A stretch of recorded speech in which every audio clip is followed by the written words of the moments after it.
So, what's up guys, no? Ito na yung update sa ginawa natin na mini put driver amplifier.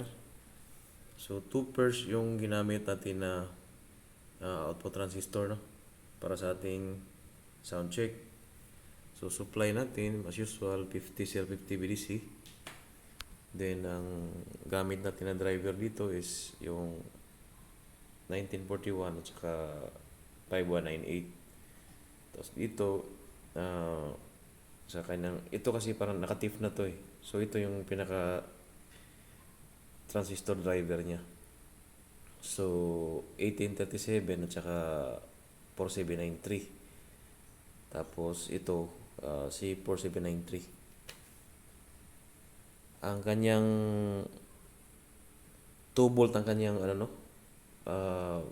supply sa voltage multiplier sa or base to base voltage. Ang nakuha natin is 2 volt. Yun yung setup ko nito.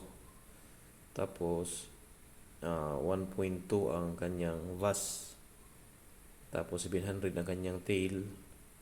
So differential 1.2. So ganun yung setup niya. So base emitter voltage ay ito, nasa 450 millivolt to driver na to. So ito 500. Okay, so ngayon i-sound check na natin to.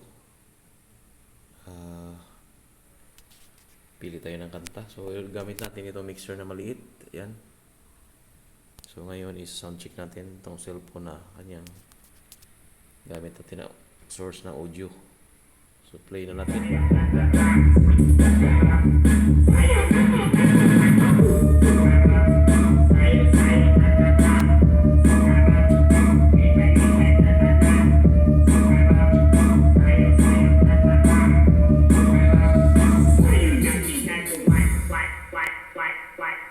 Sabay-sabay tayo!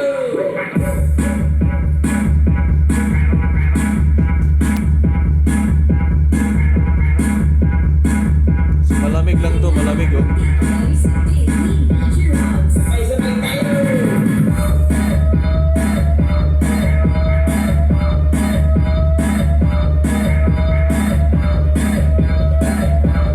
So malinaw to guys, no? Malinaw to pati sa video kay maganda ang tunog nito.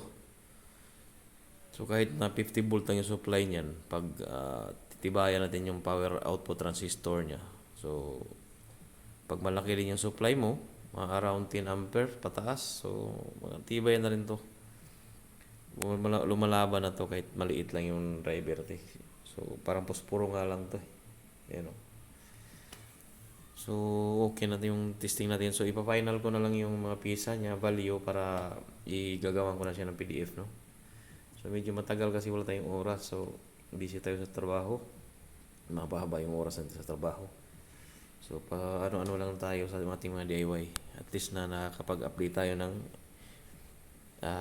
mga DIY natin na amplifier, no? So sound check ulit.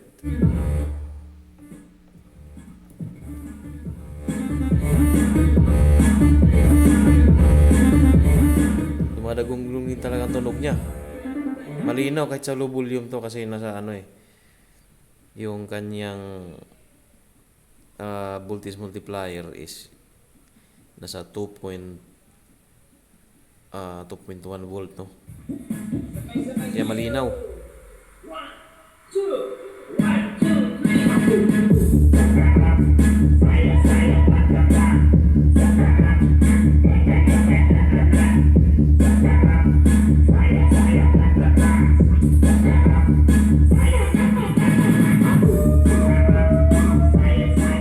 So yun lang guys, maraming salamat sa panonood. I-update ko lang kayo sa nito. Ayusin ko lang yung saktong value nito bago ko i-gawa ng PDF para plug and play na lang. Pag hindi na magka-calibrate yung basta nasa saktong 50/50, tugma na yung pisa na ilalagay natin. So maraming salamat, hanggang sa muli.